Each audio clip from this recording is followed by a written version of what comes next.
You guys know I absolutely love this guy. Niall Horan, welcome back, man. Good to see you, as always. How are you doing with all this? I mean, album, we'll get to that, obviously. That's what this whole thing's about. Yep. But this Corona thing is just, I mean, are you washing your hands 14 times a day? What are we doing? Honestly, I'm starting to get dry skin in my hands. I've washed them that much.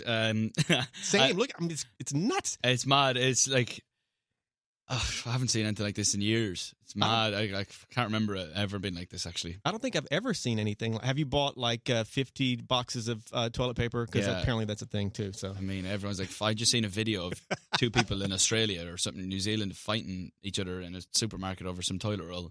I mean, 3 It's months. so funny because there's loads of like baby wipes that you could use, but toilet paper is the one they're fighting over. Oh my God. Loads of stuff. 3 months ago, we would not be fighting over toilet paper. Anyway, now whose idea was it for the weatherman, the Niall Storm with their weather? Give me who thought that up? Well, I mean, it was probably inevitable that, like, if my album was called Heartbreak Weather and there was some sort of humor to it, it was probably going to be me playing a weatherman. But there was the girls at the label kind of like had this idea to like actually shoot that whole thing. And then it was about me kind of sitting down and writing all the lines for it and stuff like that. But it was so fun. Oh, my God. It was a long day shooting all those little bits and pieces and getting all the different setups. But it was the first, like, handed acting I've done. And I was kind of out there on my own a little bit. But it was so fun. It's going down really well as well. The fans love it. I'm waiting for all the different videos every day. But it was a lot of fun. It's genius, man. And please tell me some local weather TV station has put you on as the weatherman for a day. Has that happened yet? Yeah, there was like the Weather Channel. I haven't seen that. Yeah, they've reached out. It's not. You haven't done it yet. No, but I think they're based out of Atlanta or something. Yeah, Atlanta. And they've been asking me to come in, and they've got like top of the range like technology that they want me to get involved in with my Niall Storm.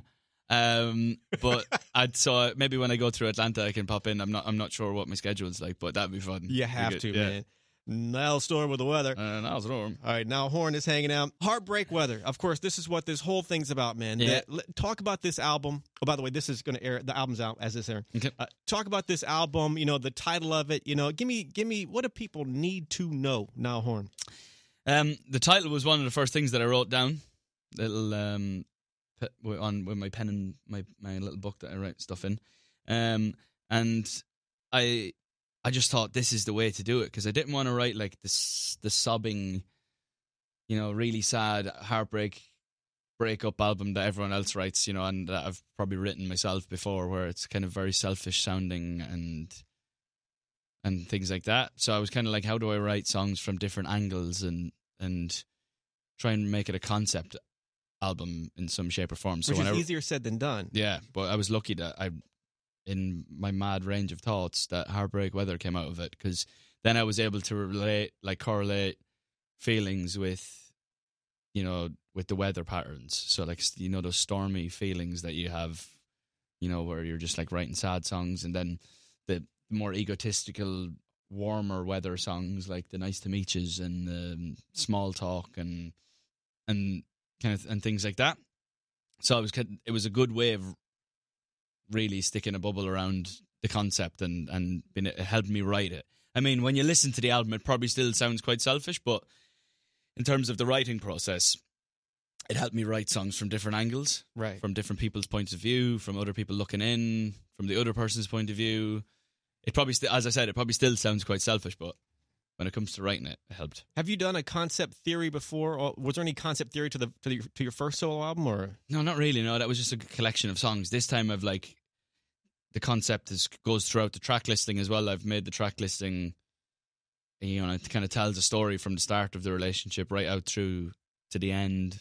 And the feelings sometimes that like halfway through it, it's kind of like the feelings that you feel during a relationship that you probably shouldn't feel, or something that you think that the other person's feeling, or other people's points of view on your relationship. And then there's the more in the middle, it's kind of like the more egotistical side of a breakup, where you're kind of want to go out with your friends and rip it up, and it's like, because they're the feelings that you go. It's not all like, ooh.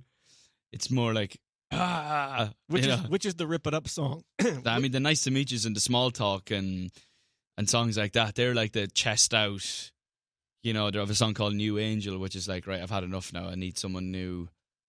But then the album then takes a turn towards the end and goes back to like, no, let's go back to where we first were. You know, I'm not ready to do the egotistical stuff. It's kind of like, you know, you went mad for a second and now you're back. So basically, it's a real look at what really happens, just from a weather point of view, so to speak. It seems like it's a fairly difficult yet super creative way to approach an album. So, you know. Yeah, I mean, at the start, it probably, if I hadn't have gotten the concept, it probably would just been another album. I was lucky that I fell across the phrase Heartbreak Weather because it helped me, you know, shape the concept. Well, you guys get on this album, man. Heartbreak Weather, it is out. Niall Horan is hanging out. We'll get to, of course, the single No Judgment later on. Niall, I've asked you before, you know, about, you know, psycho fan encounters. You know, I love those stories. I'll always love them. There's something about them. But I've never asked you straight out, have you ever been chased by fans? Has that ever happened? Like, oh, my God. Oh, it happens most days. What? It's just a Tuesday. I had a couple of mad ones. I remember being in... The one and only time that as a band we went to Rome in Italy, and we did this like national TV show. It was the launch of our album, and it was in this TV studio outside of the city. And a friend of mine who's a soccer player, he had just moved from England and started playing for Roma, football team there. And it was it was the first time I'd seen him in a while, and he came down to the TV shows so we could hang out. And then I stayed in Rome for a night, and we'd go for dinner or whatever, and I'd stayed at his house. And when we were leaving, like all of the fan, I was in his car, but he had like a Mercedes G-Wagon, and we were driving. Is he somewhat well known too? Yeah. Okay. His name is Ashley Cole, really famous footballer back home, one of the greatest of his generation, great player. So going with him, leaving the place, and the other boys are in like vans and cars, like behind us, and we're at the front behind the police, and they start like. Their fans like reach out, and there's like we get out of his car afterwards, and there's like Sharpie marks all over his car. Where they're like, you know, like people were like but had pens in their hand, you know, like this. They were like, dude, you know, banging on the car windows. Not like they didn't know if I was in there or not. I was like hiding down in the trunk of the car, and there was like like he had Sharpie marks all over his car. I mean, I've had so many. I've been chased down every street in New York, like leaving different venues and. Oh yeah, I've seen it all. If there's, I never can pick them out. You know, when I get asked questions like that, because like, there's been so many. Okay, let me ask the final question on this. What happens when they catch you, and then, or does anything happen, or do they catch you? Maybe they don't catch you. If you open a door or a window, you kind of invite it onto yourself. So you try and. It's kind of like half letting people know that it's not okay by just keeping the windows up. Right. So. A lot of it's just a lot of slapping on windows, and a lot of the cars that we get driven around in are just like blacked out windows, so I can see them, but they can't see me. I feel bad for his car. It's usually just a lot of looking at this. But in recent years, it's definitely calmed down. I think, you know, when we first started, our fans were the same age as us and kind of grew up, you know, with us. So now we're 26. It'd be crazy if there was like. Still 26, 27-year-olds just kind of banging on windows. Now it's just me and producer Tara chasing your car down, you know? All right. True or false? Are you colorblind? Yes. What is that? In some capacity, I think. Now, I know that means something different for every person. Yeah. But for you, does that mean you can't see red or blues, or is there a combo? Yeah, it's like kind of a struggle to tell the difference between like oranges and reds, or like greens and yellows, different shades of like blue and purple. Is there any... I can see the disadvantages to that, but is there an advantage to that in some way? Like, does it... Yeah, because sometimes, like, I wouldn't pick a certain color to wear or something. So... You know what I mean? And then people would say, that's a great shade of blue you've got on. I'm like, what? Seriously? Like, what color is this? Can you tell... Okay, what color shirt do you have on? To me, it's like... petrol-y? I'm not even sure what color that's a color? I don't know, like... It looks... To me, that's like water blue. Like, I don't know what's like. Marine blue. I see dark-ish blue. Okay, well, it's a bit brighter than that. What color shirt do I have on? You're wearing like a reddy burgundy. Yeah. Yeah. Okay. Right. It's more the ones where they clash. You know, like a red into an orange. I find this fascinating. It's interesting, yeah. Well, it's actually not that interesting, but I've making a career out of talking about it. Go figure. All right, well, Niall Horan's hanging out, you guys. Tour life. I guess you love life on the road. Yeah, I love it. Okay, so we're about to jump on this tour, assuming everything was okay with all the the craziness. But I don't know. I mean, yeah, I assume we've had chats about that. Just the what ifs. I mean, as of now, tour is a go, right? As of now, we're going. Yeah, April 20th. Damn right we start you are. in Nashville, and then we take it over all over the country for a month. And then, I'm just about to announce more American dates as well. But, I don't know. I think the agencies are dealing with festivals and stuff at the moment, so I think we're kind of I don't know. I hope so. You know what? We don't really have an answer if we don't. What do I do? Just sit at home? I don't know. I mean, I've talked with several artists about this, and I've had some artists cancel this and that, and it's just nobody knows, and none of us have been through this. It's just the wildest thing ever. But I'm going. The only thing you can do is plan for it to happen, and then if something else goes down, whatever. You can do nothing about it. I'd had promo trips cancelled. I was meant to be in Germany and Italy last week. I've just found out that there's a cancellation in something I'm doing in Canada.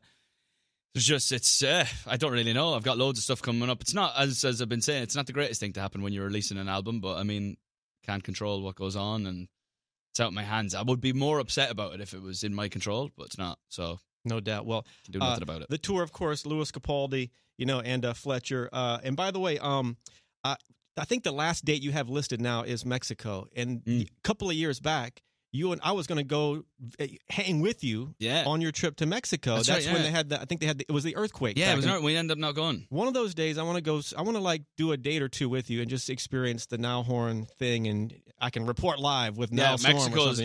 Mexico's the one. Is it That's really? nuts. Yeah. Oh my God. What separates Mexico from some of the others? I'm doing more shows in Mexico than I am in most countries. I don't know. It's just crazy down there. I love it. I love the madness of it. I went down there. Actually, myself and Louis played at the same show, an award show there at a stadium just before Christmas. Right. I think I saw you post. Yeah, you would have seen it. And they just come out in different levels of numbers. And I remember, I had to cancel that show that you're talking about in Mexico, and then I went back and was able to play 2 shows, to make up for the one that, that we cancelled for the. And you could just feel that people have been waiting that extra year. Right. You could feel it in the room. And I remember it was that crazy, and the crowd had to stop the show halfway through it to calm people down. Wow. And, just because people crushing each other and all sorts, just with excitement. And you're looking at 10,000 people just swaying at the same time. You're no, that's going to end in disaster. It's like domino effect. But yeah, there's just a different level. I don't even know how to. All these feelings that people ask, what's it like to feel? What's it like to be on stage? What's it like to see that? It's just until you've seen it, it's hard to. I'm sure you've seen it over the years at different events and things like that. But there's something different about it. I'll ask final question on touring. And by the way, you got to see Niall on tour. Yeah, please come. It's going to be unbelievable. You must. Final question on I asked this I was backstage with Backstreet Boys a while back in L.A.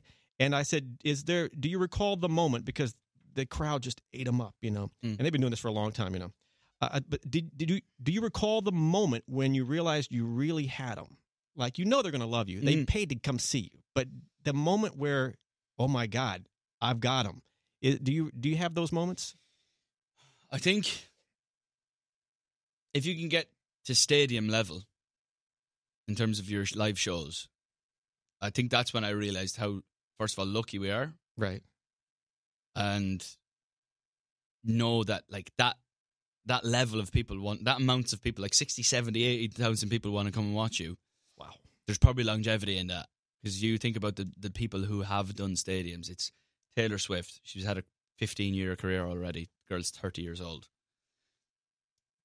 Ourselves, Bieber to an extent, or he'll always have it. He'll always have it. The BTS guys, Bruce Springsteen, U2, the Michael Jackson, the Billy Joel, the Eagles, things like that, the ones that are in their 70s and still playing stadiums.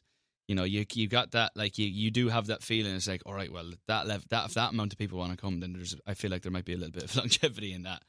Then at the same time, you have to keep producing level of music of a certain level. Ed Sheeran, you have to keep producing music of a certain level to keep the people around. You can't take it for granted, but there is a point where you're like, oh, right, now this has become a lot more interesting. Like if we've just gone from playing to 15,000 people in Kansas, and then the next time we come back, we're playing to 60,000 people. It's like, God, what happened there? That's pretty exciting stuff to see that kind of actually come to life. Hard to describe. It sounds quite obnoxious as well, but like there is a certain, I guess I answered your question at the same time. I kind of like, you don't realize until something like that happens what's going on around you. All right, you guys. Yeah, I can only imagine, but it's working for you, man. Niall Horan is hanging out. How's Mully? How's your buddy Mully?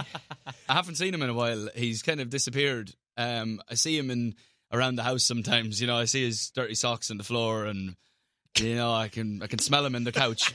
Yeah, so he is a little bit paranormal at the minute. I bet. No, he's away. He's up in Canada. He's got a Canadian girlfriend, so he's up there at the moment. I love this so much. He hasn't been back in a while. I think he's coming back this week. Mully's his best friend or roommate, if you guys don't know. Yeah. And he's been good. Yeah, he's busy. He's a busy man. He's working on 2 or 3 things at the minute. He's a man of leisure. He enjoys the fine things in life, and but at the same time quite simple. And things are going well in his relationship. Mine and his relationship's falling apart. I haven't seen him in ages. Okay, I guess I'll wrap up the Mully thing with two short questions. Are your other roommates jealous that they don't have a segment that you come in and I don't ask about them, or not roommates but friends? Yeah. And does Mully approve of Heartbreak Weather? Well, see, Mully listens to your show. Oh, well, so like Mully, when he's driving home from work and stuff, he'll have you on the radio. And he'll come in and he'll come into the house and be like, "What have you been saying about me?" Because I don't tell him. I let him hear for himself. And he's like, "What have you been saying about me?" And all I hear is Jojo talking about me on the radio. He's like, "It's the strangest thing in the world. I don't even have music to release, but there's a DJ on the radio talking about me." I gotta love this so much. And the others, no, they don't. Because I don't have a lot of friends, so all my other mates are back in the UK and they don't get to hear your show. But well, all I care about is Mully. That's it. Once Mully has a segment on the JoJo on the radio, he's made it. Niall Horan's hanging out. No judgment, Niall. And we've talked about this track. We've played it. It's obviously just blowing up. It's part of a massive album. Heartbreak. I mean, just what else can you say about No Judgment? Let's play this thing. Yeah, no, it's I love this song. It was like one of the first songs that I wrote for the album, actually, with the same guys that I wrote Slow Hands with and Nice to Meet You. We tend to write the singles actually together, it seems, not forcefully, but we just have a good thing going on, and if it's not broke, don't fix it. So we just end up writing all the singles together. But yeah, it was a riff that I'd had for a while, and I was playing around with it and didn't really have a song to go with it for a long time, and tried to write stuff with it, but it didn't work. And then I just started playing it. First day I went into the studio, started playing that, and then went, actually, do you know what? That matches up with that concept, and started writing it. And it's turned into this. It's a what thing I now. think is a great song, and really fun, and sends across a good message, and keeps people dancing. And I can imagine will go down well within the arenas when I go on tour. I can see people shaking themselves to it. He was just shaking, if you couldn't see that. All right, let's just do this now. No Judgment from Heartbreak Weather. Now, Horan, true or false? Justin Timberlake is one of the best golfers you ever played with? Best celebrity golfers, yes. Okay, I've played with fair point.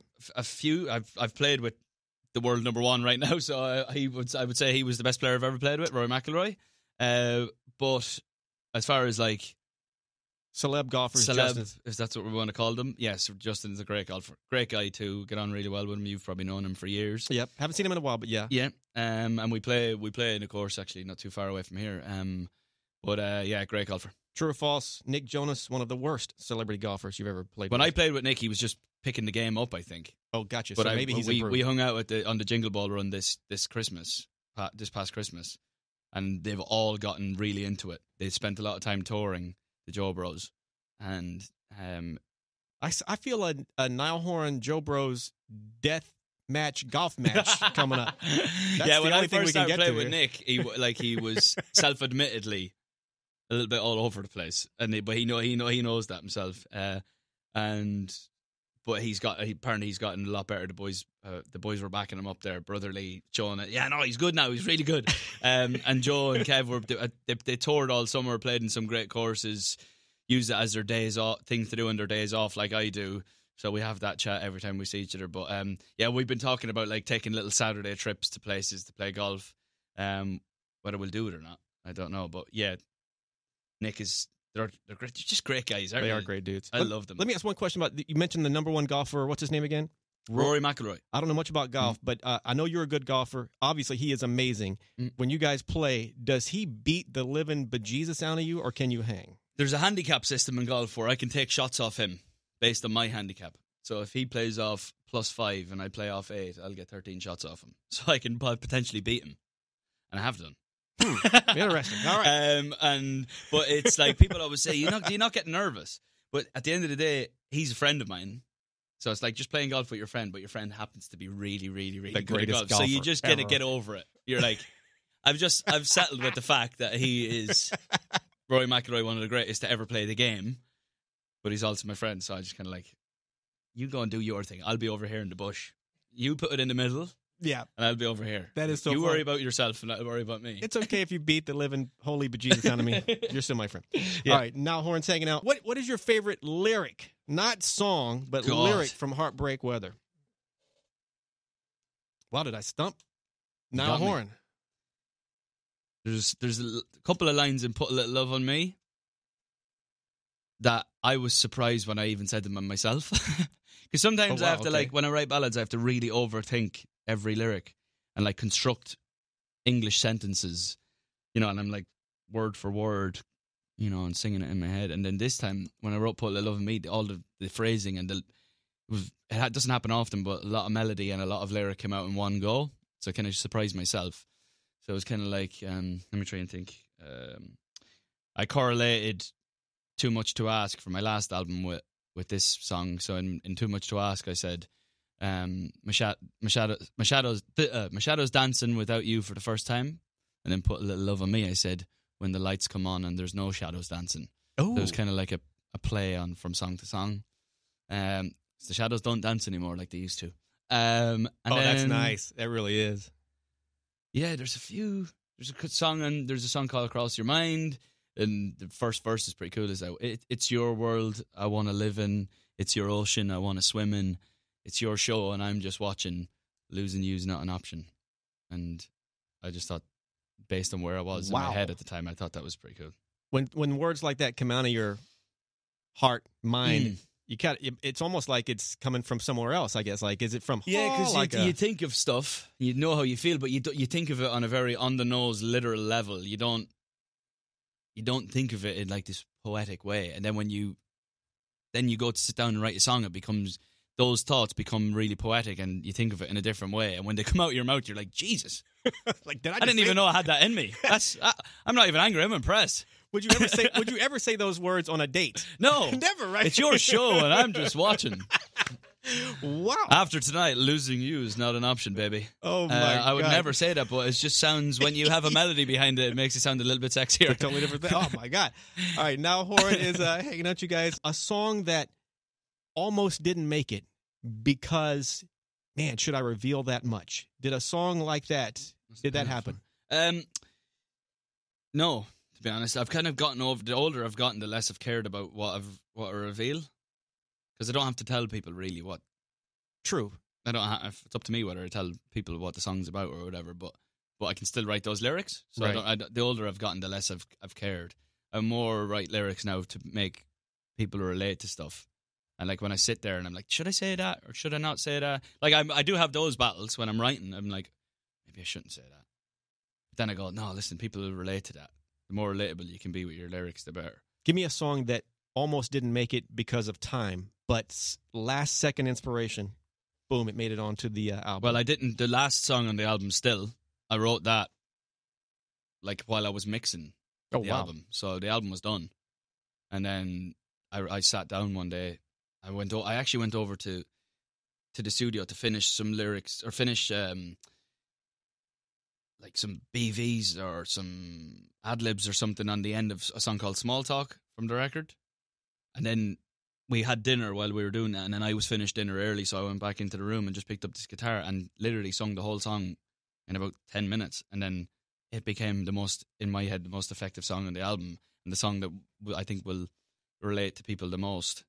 It's got a real anthemic, goosebumpy type feel to it. Which song is that? Still, it's called a song called Still. It's the last song on the record, and that was the last song written. Wow. Which sums up. So I had all these songs written trying to tell this storyline, as I said, with the roller coaster vibe in it, and then that literally, the punchline of the song is, well, I'm still in love with you. So it kind of wraps everything that happened before in the first 13 songs has just been wrapped up by that. Kind of like the period at the end of the album. Just boop, full Wow. stop. Why do I love those stories so much? I just dig that, man. Well, I know. I think I don't think of it because it's my stuff. I don't think about that often. It's only now that you're talking about it and you're interested in it that I would then speak about it. You know what I mean? It's not like I'm going to, well, listen, I had this, you know what I mean? It's Niall Storm says. Yeah, exactly. But I just thought, I like that stuff. Like if an artist was telling me that, I'd be like, God, right, okay, I understand it. It makes so much more sense now that you're telling me that. But I would never bring that up myself. You know what I mean? Well, you know, somehow, some way, last second inspiration really makes a big impact on an album, and it has to be last minute. I don't know why. Lastminute.com.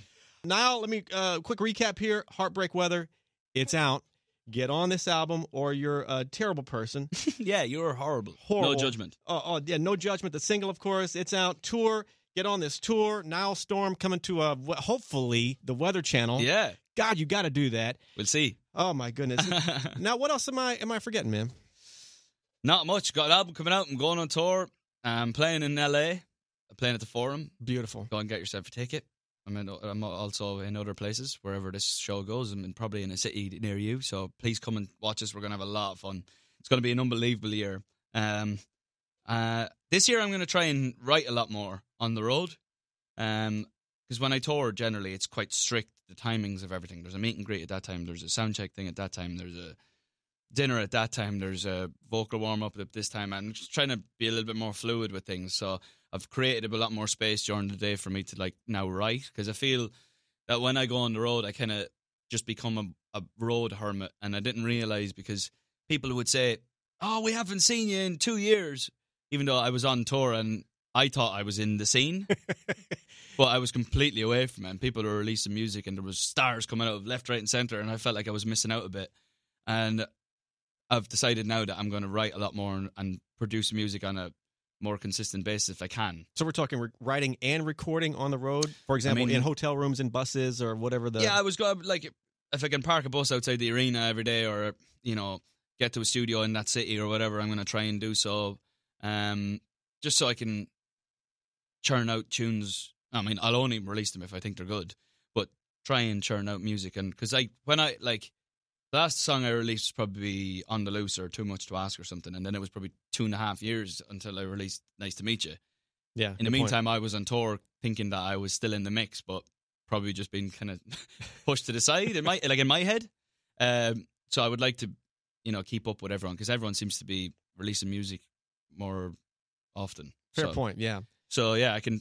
So I might not be as routine based on tour now. I want to have more time to hit golf balls and then have a think about what I'm going to write about, and then go and write, and instead of being so strict to myself. Dude, enjoy yourself too. Yeah, I mean, this is a great time of your life for sure. Yeah, it's great. I'm 26 and get to travel the world and play in front of thousands and write tunes. Can't complain anywhere. Well, I want to go. I want to join you in Mexico if that's possible there.